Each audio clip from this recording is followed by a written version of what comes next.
This is All India Radio. In the program Spotlight, now we bring you an exclusive interview with Secretary, Ministry of Housing and Urban Affairs, Durga Shankar Mishra, on 6 years of Smart City Mission, Amrut and Pradhan Mantri Awas Yojana. Interviewer is AIR correspondent Naseem Naqvi. Welcome to the program, sir. Prime Minister Narendra Modi has a vision. He has a vision about housing for all. He had given a call for housing for all by 2022. Pradhan Mantri Awas Yojana has contributed to this in a big way, though a lot of publicity has been made about it. But even then, please tell us about this scheme and how a person can avail this facility.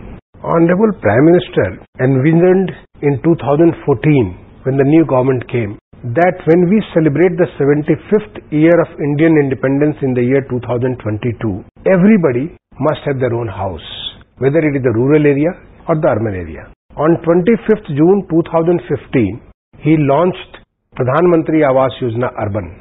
And when we collected information from the state governments, at the preliminary estimation, the total number came to around 1 crore.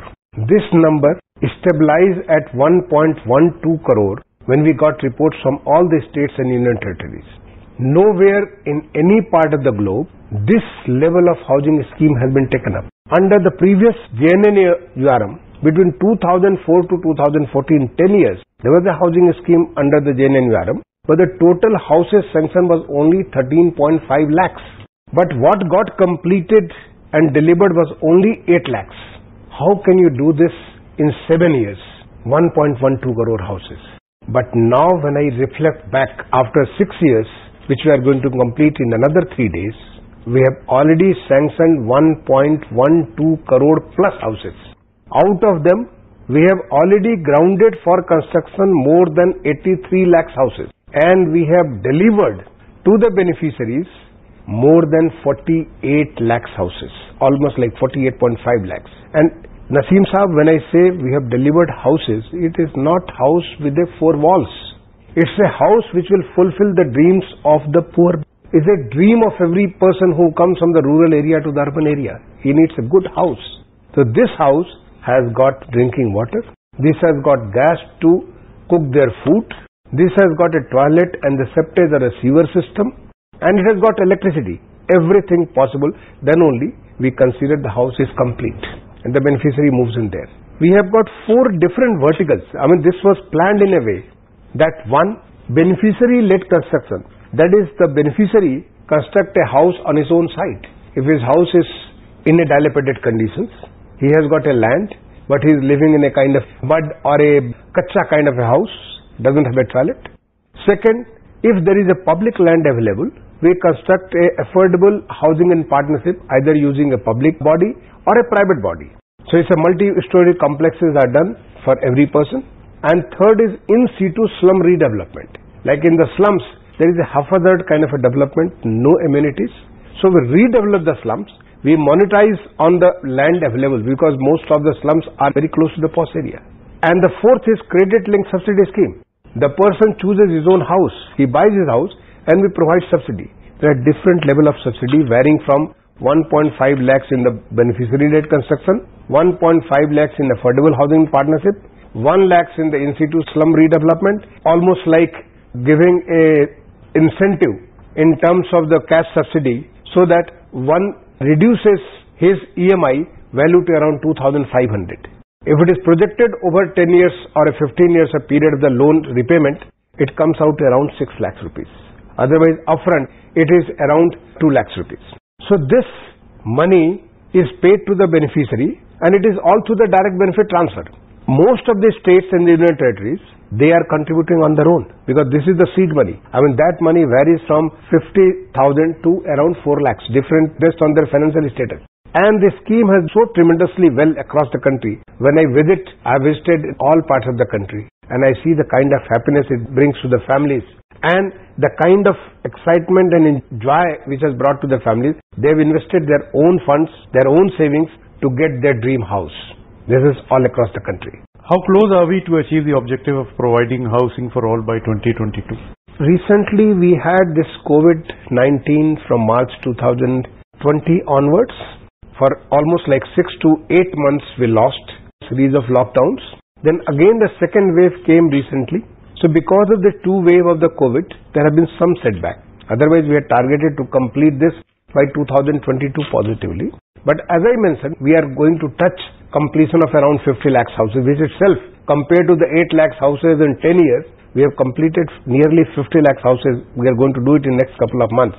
Recently, the ministry launched a 100-day challenge to bring that enthusiasm back so that the cities, the beneficiaries, the states, because there is a lot of awards, recognition of the performance of the states and cities. So this 100-day challenge, I am very confident that all the houses will get grounded in the next 6 months. There's 1.12 crore houses. And if not in 2022, definitely in 2023 we'll complete all these houses. Because this is the vision of Honorable Prime Minister, to provide house which will fulfill the dreams, visions and aspirations of the families living in the urban areas. We will do that. In fact, recently, during the pandemic, when the whole world was facing the challenge, I'm very happy that with the vision of the Honorable Prime Minister, we launched for the first time in the independent India, affordable rental housing complexes. Because when the urban poor, the urban migrant, when we saw these people were going back, because most of them were forced to live in slums or live in unplanned kind of a colonies, because they could save cost on living, but they will compromise on their living standards. So a new scheme called Affordable Rental Housing Complexes was launched during the pandemic. And I'm very happy to share with you that this Atmanirbhar Bharat scheme has got an immense response from the states. Already more than 2,500 people are benefited by this rental housing. More than 6,000 houses, they are under the RFE stage.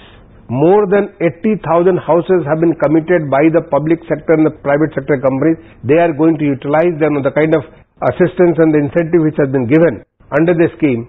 They are all going to come up with new kind of housing. This will help the students who are coming to the cities for their studies and they live in very bad kind of conditions. So they will get that housing at a very affordable rate. Those who are migrating to the cities, because everybody may not like to have their own house, because they have a house way back in their own small town or in their own village, but they would like to take it on rental. Let them get rental housing at affordable rate. This is another very important scheme, part of the Pradhan Mantri Awas Yojana. It was the need of the hour actually. It was long overdue, such a scheme, and the government realized and it has come.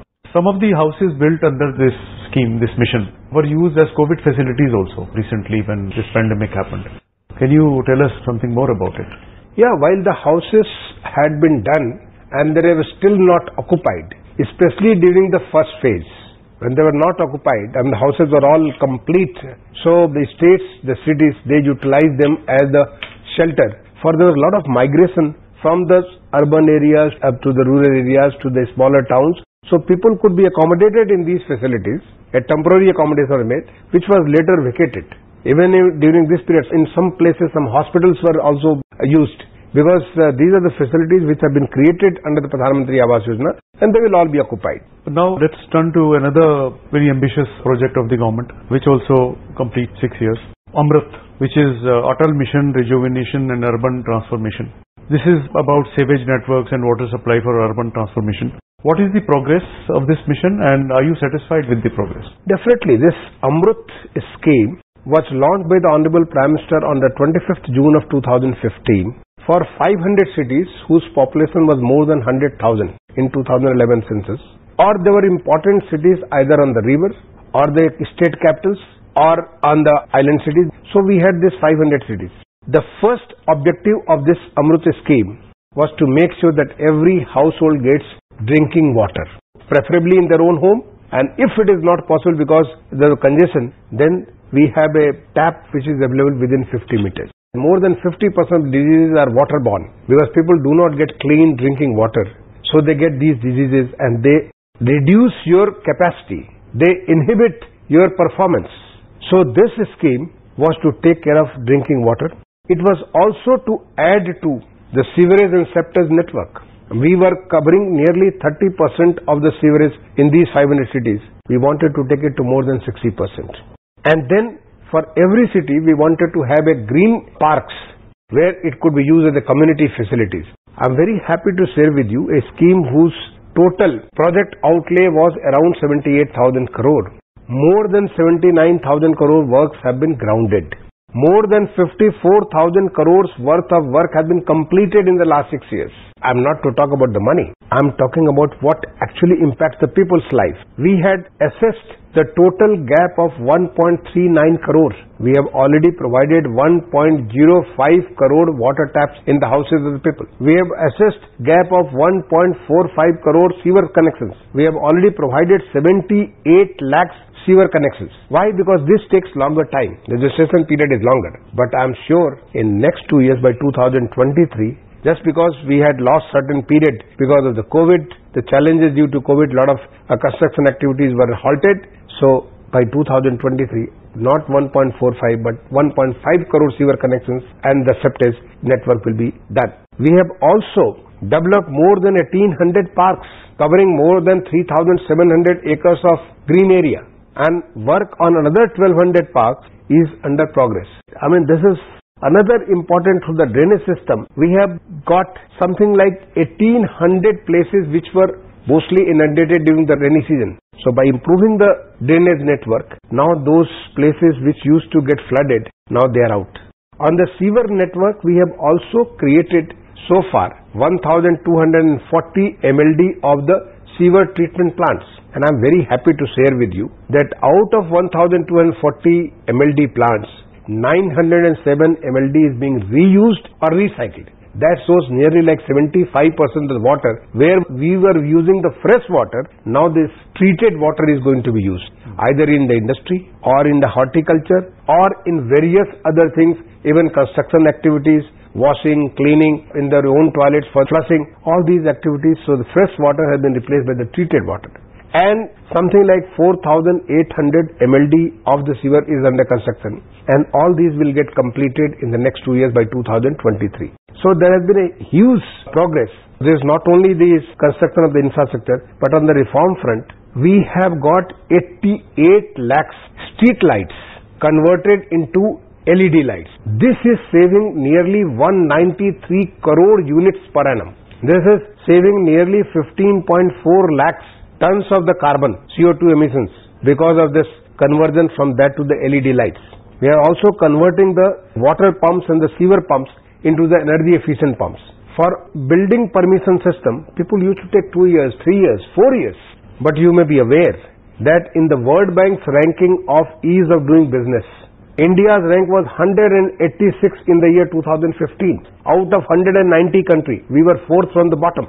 And in the last year rank, we were 27. No part of the world, no country has risen 159 places in just with the effort of the 4-5 years.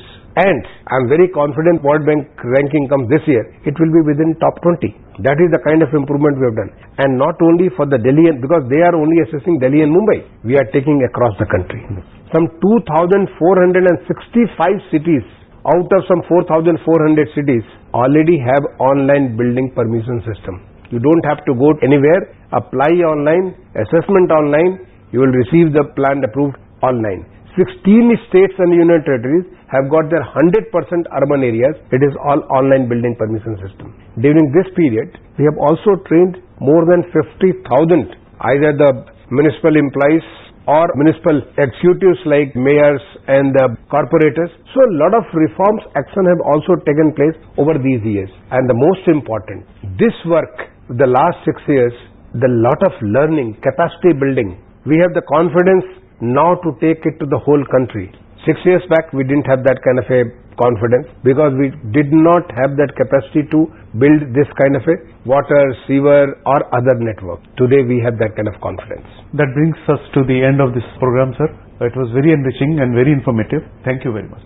You were listening to an exclusive interview with Secretary, Ministry of Housing and Urban Affairs, Durga Shankar Mishra, on 6 years of Smart City Mission, Amrut and Pradhan Mantri Awas Yojana. Interviewer was AIR correspondent Naseem Naqvi. This program was produced and presented by the News Services Division of All India Radio. You can listen to it on our mobile app News on AIR. This program is also available on our YouTube channel News on AIR Official. You may email your opinion about this program at airnsttalks@gmail.com.